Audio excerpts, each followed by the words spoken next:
Hello, and welcome to this Kubernetes on Azure overview. In Azure, our goal is to make Kubernetes an enterprise-grade platform by design, while building on an open-source foundation that gives customers the maximum degree of flexibility. We also look to take those innovations and enable them across both cloud and edge with Azure Arc. In this session, we'll be doing a number of demos, looking at security best practices and threat detection in Azure Security Center, how you can do secrets management with the CSI Secret Store driver, apply policy and governance with the Open Policy agent in Azure Policy, how you can consume Kubernetes best practices with Azure Advisor and troubleshoot with Azure Diagnostics, and then how you can manage heterogeneous Kubernetes environments with Azure Arc. So let's dive in. When it comes to security, a good place to start is Azure Security Center, which provides deep integration with AKS. To begin, you'll want to look at ASC's assessment of your cluster's security posture, checking for security best practices. In this case, ASC has identified that we have not limited network access to the Kubernetes API server, creating a broad attack vector. In each case, ASC provides helpful pointers to documentation which help you take action on the recommendation, in this case by providing a set of trusted CIDR ranges to access the API server.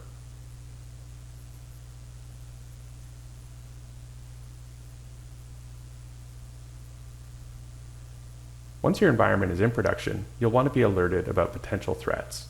Azure Security Center is continually monitoring the Kubernetes audit log, looking for suspicious activity that may suggest an attack. In this case, Azure Security Center has identified that a pod is accessing a sensitive host volume. It provides an assessment of the risk and suggested remediation steps, again pointing out to the Azure documentation to provide suggestions for next actions. A critical part of securing any environment is proper management of secrets. In partnership with HashiCorp, Azure has built the CSI Secret Store driver, which enables mounting compatible key management stores into a Kubernetes pod as a volume. Let's take a look at how that works. Here I have an Azure Key Vault store that includes several secrets I'd like to use within my applications running in AKS. The Secret Store project is deployed as a daemon set and includes two components: the Secret Store driver itself,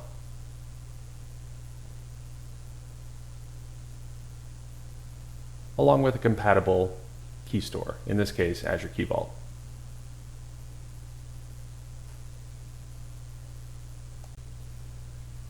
To mount a Key Vault into my application, I'm going to create a secret provider class, one of the custom resource definitions managed by the Secret Store project.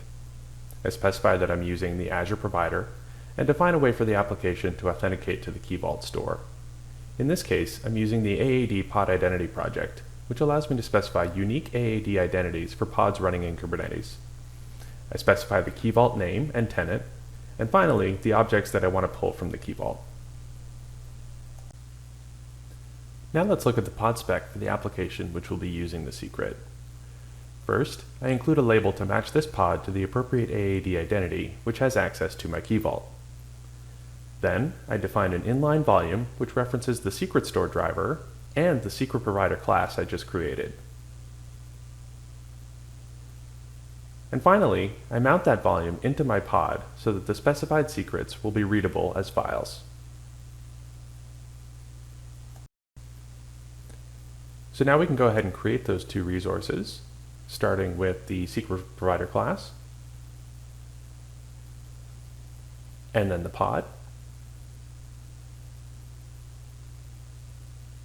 We'll wait for that pod to get up and running. And once it does, the secrets that we are pulling from Key Vault will be available as files that it can read from the mounted volume.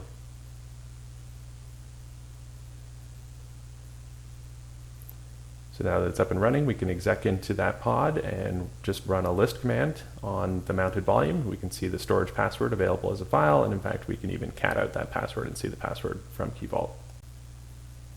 A natural complement to security is policy.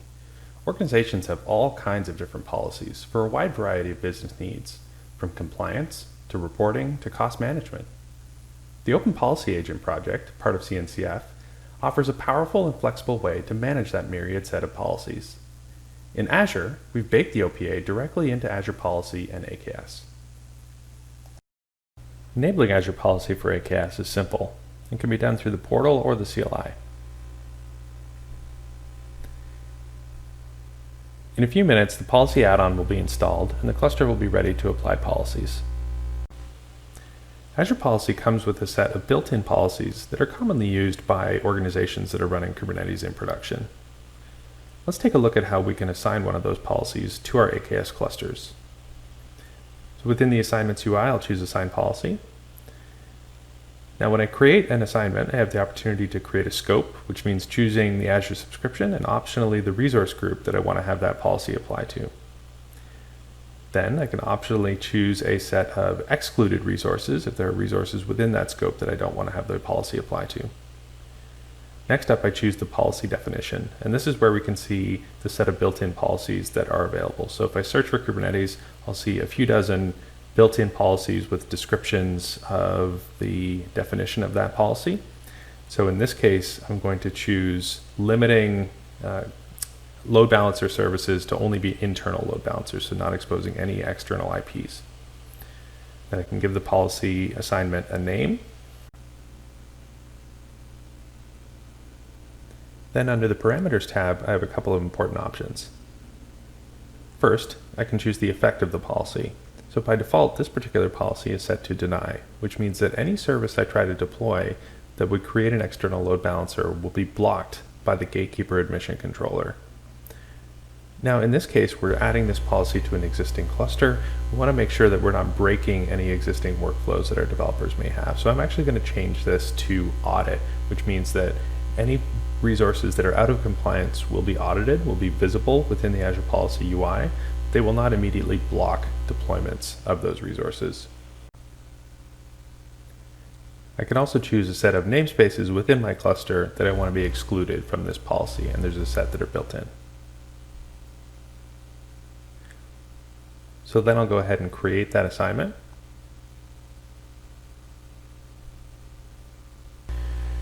Now once that policy is created, I can go over to the compliance experience and find the assignment that I just created. And this is where I'll be able to get a view of my compliance state relative to that policy definition that I just deployed. Now initially this is going to be in a not started state. It'll take a few minutes for the policy to get deployed to that set of clusters and for the audit to run and for those results to be reported back up into Azure Policy and visible in this UI. And then on an ongoing basis, that audit will happen every 15 minutes. So within 15 minutes, you always have up-to-date state of the policy and compliance within your cluster. And after a few minutes, I can hit refresh here.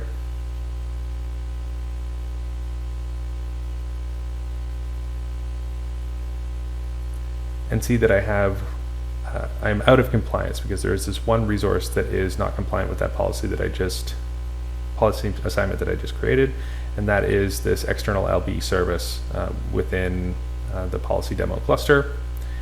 So I can pop open the Cloud Shell and take a look at that cluster and see if indeed there is an external load balancer service. And there it is, that external LB service that was referenced within the policy experience.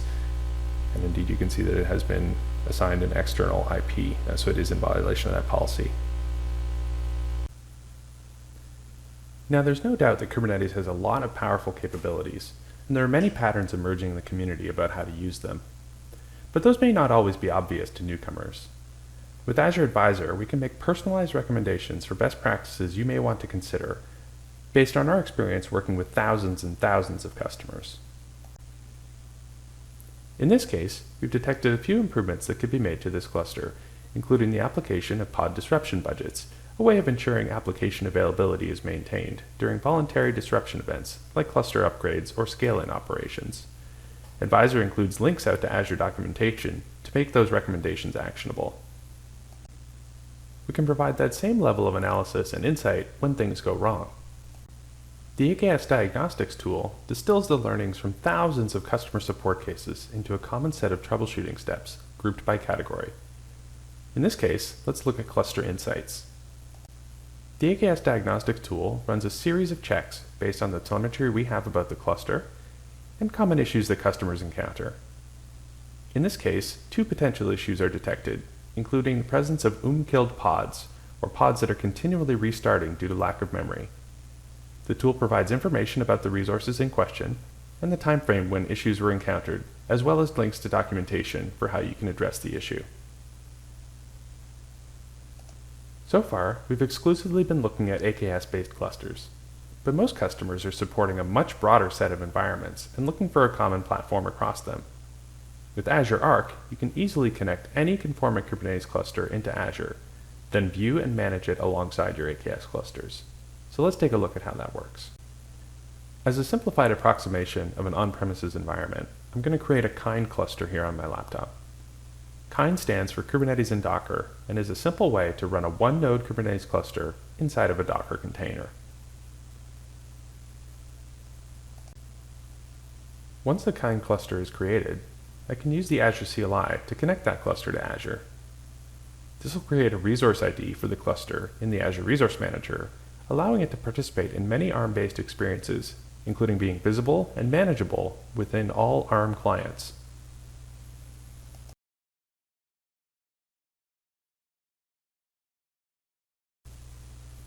As an example, if I move over to the Azure Portal and hit refresh, I'll be able to see this new laptop cluster that I created right alongside all of my AKS-based clusters. I can also see some metadata about the cluster, including the number of nodes and the Kubernetes version. As the number of clusters and environments grows, it can become difficult to manage configuration across all of them. Azure Arc for Kubernetes builds on the GitOps pattern to help manage this. The GitOps pattern involves using a Git repo as the source of truth about cluster configuration, and then running a control loop to continually seek that goal state, much like Kubernetes itself. In this case, I'm creating a new configuration for this cluster that will lay down a set of namespaces to be deployed. This process can also be automated using Azure Policy. Note the use of Flux, a CNCF project, as the operator type. With that configuration created, the Flux operator deployed in the cluster will establish a link to this Git repo, which defines a set of namespaces to be created. Within just a few minutes, those namespaces will be created in the cluster.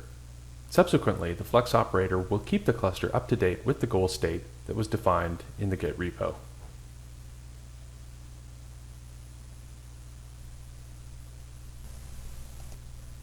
Okay, so hopefully that's given you a good overview of the enterprise-grade capabilities available with Kubernetes on Azure, and the connection those capabilities have back to the open source community. Of course, we've only just scratched the surface in this session, so I'd encourage you to check out some of the resources listed here to learn more.